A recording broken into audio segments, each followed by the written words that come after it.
Alors, George Michael, pour combien d'argent enregistreriez-vous un album sous votre vrai nom, Georgios Kyriakos Panayitou?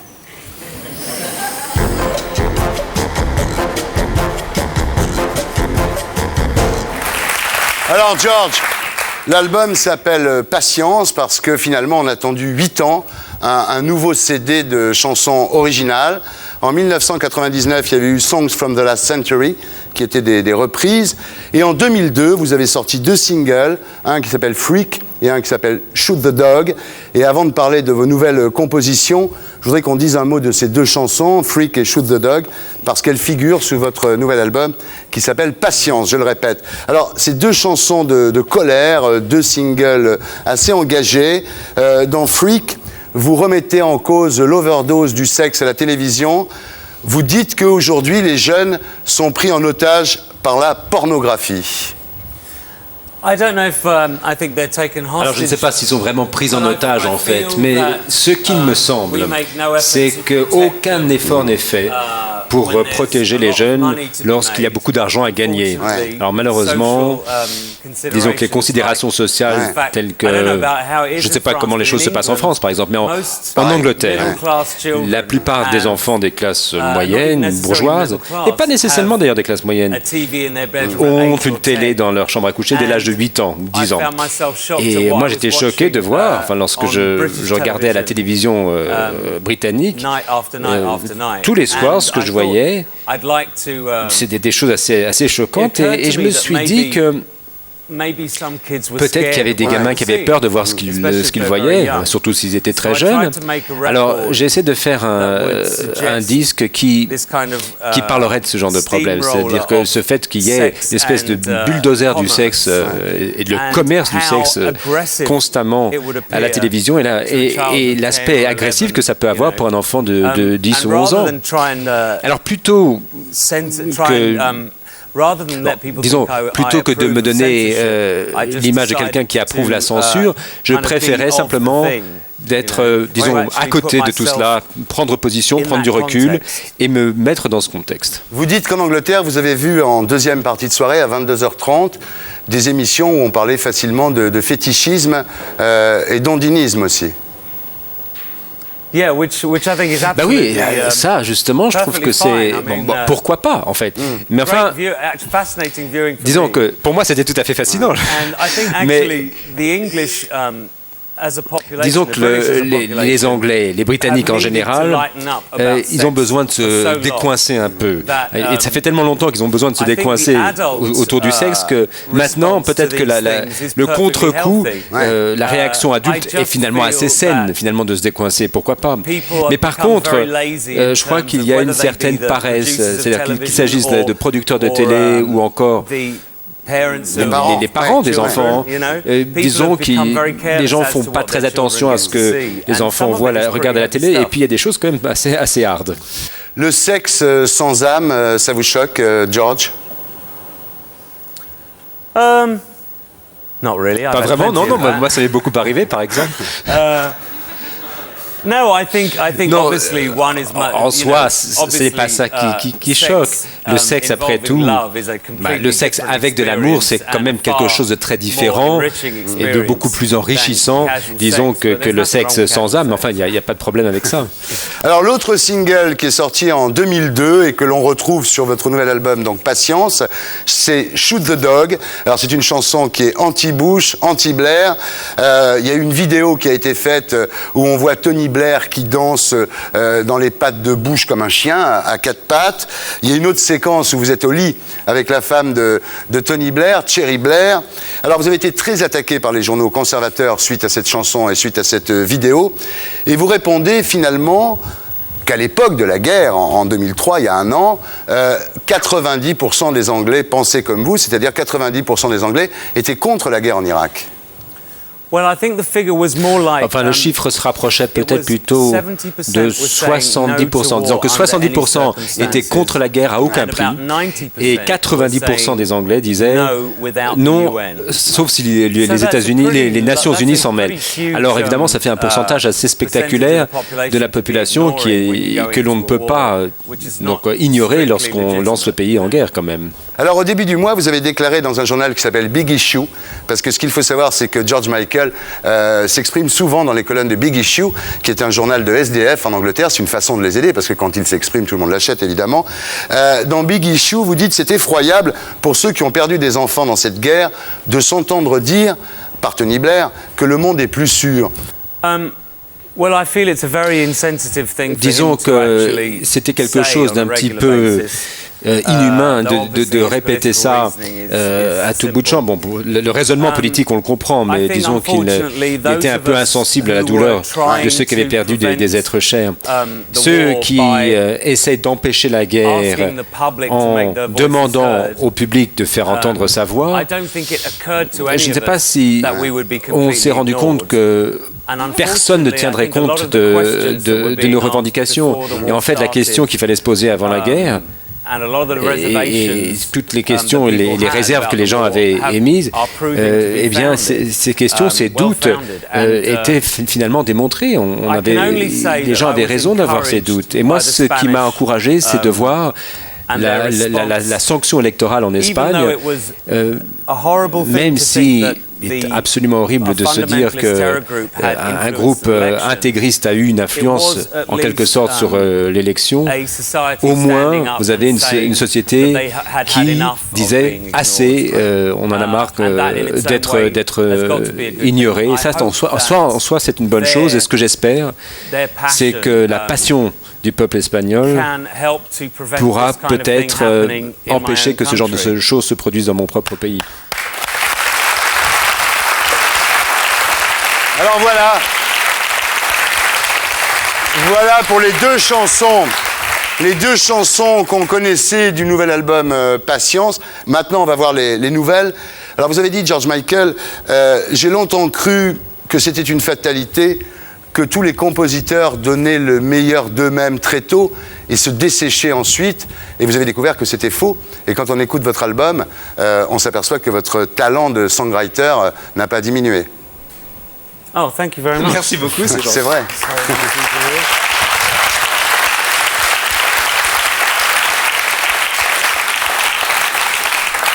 I think that the biggest fear. Disons que la crainte la plus importante qu'on puisse avoir quand on est artiste, c'est justement de perdre sa créativité. Et il y a tellement d'exemples de ce genre de situation, notamment dans l'histoire de la musique pop, et même parmi les meilleurs paroliers, les meilleurs songwriters. C'est une chose qui m'a toujours effrayé, et je crois que la seule façon de me protéger, justement contre ce risque, justement le risque de se dessécher, eh bien c'est de protéger ma propre santé mentale et de m'éloigner autant que possible de toute la vie publique et du showbiz. Alors il m'a semblé que, disons, mon style de vie est devenu beaucoup plus simple, beaucoup plus modeste que l'on pourrait imaginer. Et lorsque je regarde ceux qui ont perdu justement leur talent d'écriture, justement ils mènent des vies très glamour avec des gens très entourés, toutes sortes d'activités flamboyantes, des super villas, les meilleures soirées et compagnie. Mais moi, ça ne m'intéresse pas, ces trucs-là. Et probablement, c'est peut-être la raison pour laquelle je suis encore ici aujourd'hui. Voilà, donc vous avez une vie aussi plus apaisée, il faut le dire, parce qu'après les deux chansons dont on a parlé tout à l'heure, Freak et Shoot the Dog, on trouve au contraire une écriture très, très calme, avec beaucoup de recul. Et vous dites 2003 est ma première bonne année depuis 10 ans. C'est vrai ? Disons que c'est peut-être plus que 10 ans, même 12 ans. Disons que 2003 a été pour moi la première année, depuis longtemps en tout cas, où je me suis senti vraiment productif. Et je veux que les choses restent ainsi. Alors, parmi les nouvelles chansons, il y a une chanson qui s'appelle John and Elvis are dead. John et Elvis sont morts, qui est évidemment un hommage à Presley et à Lennon. Il me semble, enfin je pense que cette chanson sera, disons, la pièce maîtresse de la génération Love and Understanding. Et il me semble qu'avec le temps, cette chanson gagnera des parties importantes de l'histoire. Alors, il y a une autre chanson sur l'album Patience qui s'appelle My Mother Had a Brother, ma mère avait un frère, où vous racontez, George Michael, que le frère de votre mère, votre oncle donc, était homosexuel. Elle vous l'a dit à l'âge de 17 ans. Et elle vous raconte aussi ce jour-là que cet homme, votre oncle, s'était suicidé le jour de votre naissance. Et votre mère vous disait souvent que vous lui faisiez penser à lui, c'est-à-dire à la fois sensible, créatif, gay aussi. Et lui s'est tué parce qu'il ne pouvait pas imaginer arriver à réaliser dans la vie ce qu'il voulait réaliser. Et finalement, vous vivez un peu l'aventure de cet oncle à sa place, d'une certaine façon, non ? Bon, je ne vais quand même pas dire que je sais ce que ressentait mon oncle. Cela étant, je crois qu'on peut supposer sans risque de se tromper que sa sexualité, en tout cas dans les années 50, a sûrement été une source de dépression pour lui, et c'est la raison sans doute pour laquelle il s'est suicidé. Et alors à travers cette chanson, ce que j'ai voulu faire, c'est justement de montrer comment les évolutions qui se sont produites, au moins dans notre région du monde, cette évolution a été dans le bon sens. Alors évidemment, je rencontre beaucoup d'homophobie, notamment dans la presse par exemple. Mais malgré tout cela, même si on dit toutes sortes de choses, quand même, je suis libre. Et personne ne va m'enfermer parce que j'aime les personnes que j'aime ou je fais l'amour avec les gens avec lesquels je fais l'amour. Et c'est donc une célébration de cette liberté, une façon de rappeler à tous et surtout à la communauté gay que cette liberté est récente. Pourquoi avoir attendu pour faire votre outing d'être surpris dans ces toilettes à Los Angeles? Pourquoi l'avoir pas fait avant, alors que des amis à vous, par exemple Boy George, vous disaient fais-le, fais-le? Pourquoi avoir attendu d'être pris? Être ouvertement homosexuel, c'est, je crois, fondamental pour n'importe quel homosexuel. Et dès qu'on peut le dire à ses amis, à sa famille, il vaut mieux le dire tout de suite. Le plus tôt vaut le mieux. Mais lorsqu'on est une célébrité homosexuelle, dans la presse, dans les médias, c'est pas nécessairement ce que le public attend. Et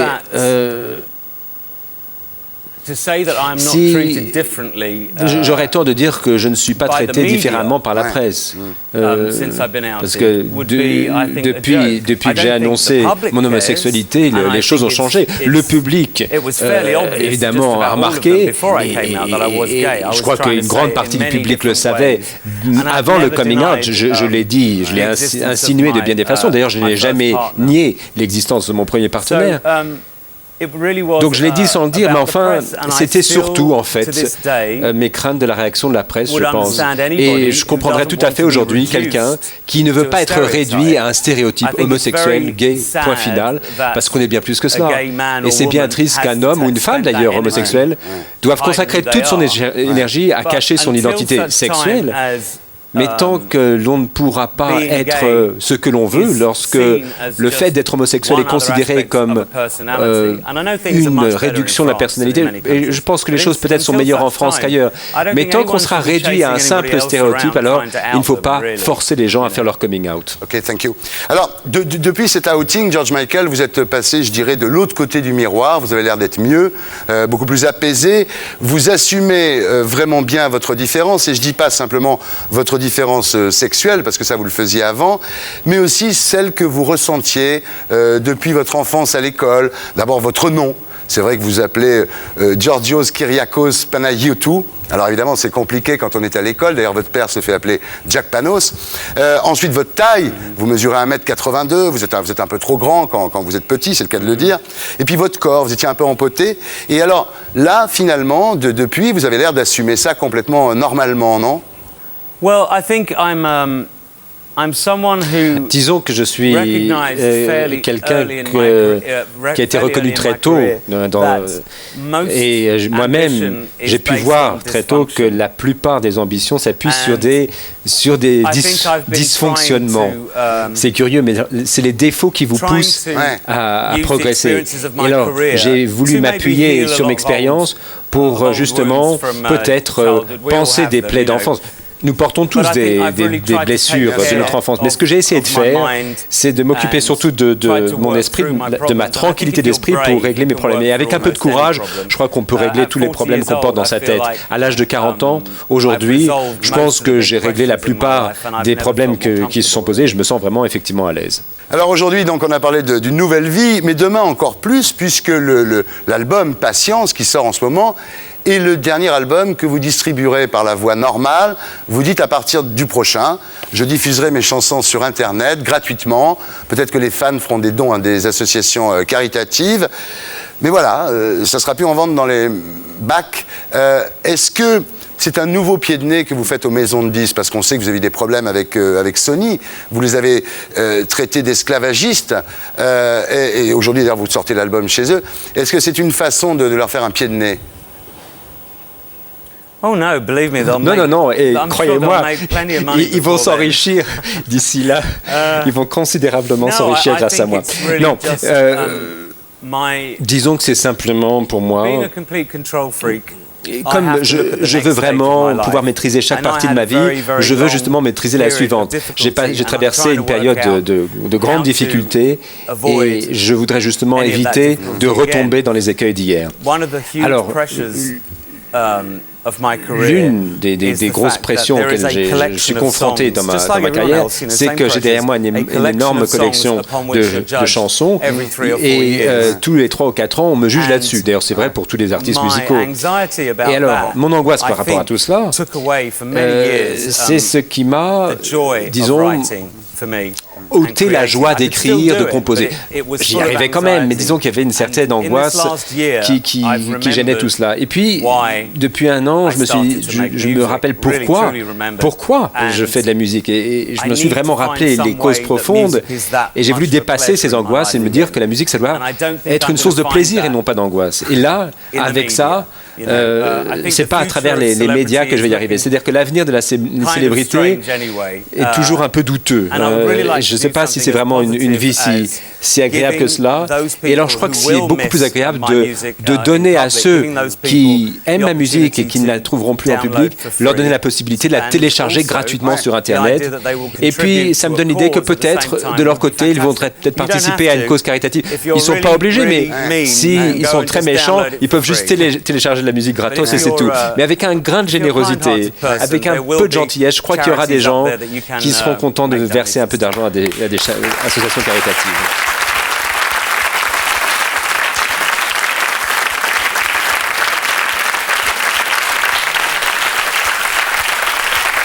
Alors, George Michael, vous rêvez d'une nouvelle vie plus tranquille, un petit peu loin des problèmes de médias, d'argent, etc. Mais vous savez, l'argent, ça existe quand même. Alors, on va vous faire une interview. Pour combien? Alors, George Michael, pour combien d'argent enregistreriez-vous un album sous votre vrai nom, Georgios Kyriakos Panayitou? Well,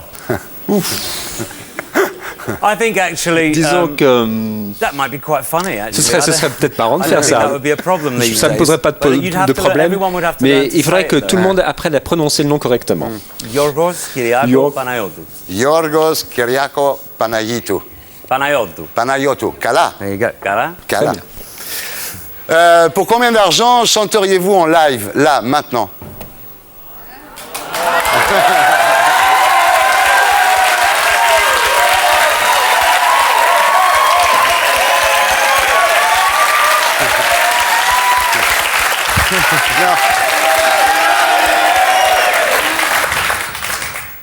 Non. Let's just say you'd probably have to il faudrait sans doute faire venir un fourgon blindé plein maybe a truck full of money. Un camion plein de sous. Pour combien d'argent accepteriez-vous de dîner avec Bush et Blair?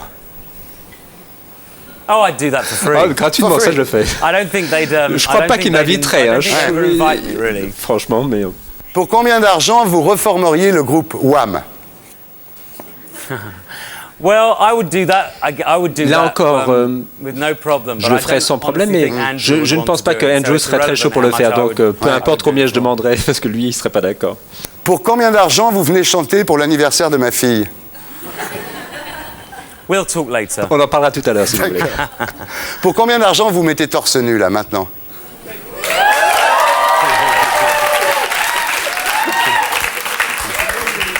There isn't enough money in France. Il n'y a pas suffisamment d'argent en France pour ça.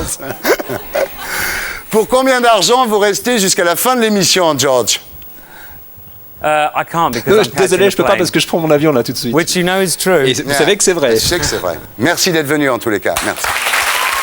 Et pour être sûr de ne rien rater de Inarditube, abonnez-vous et mettez un pouce bleu.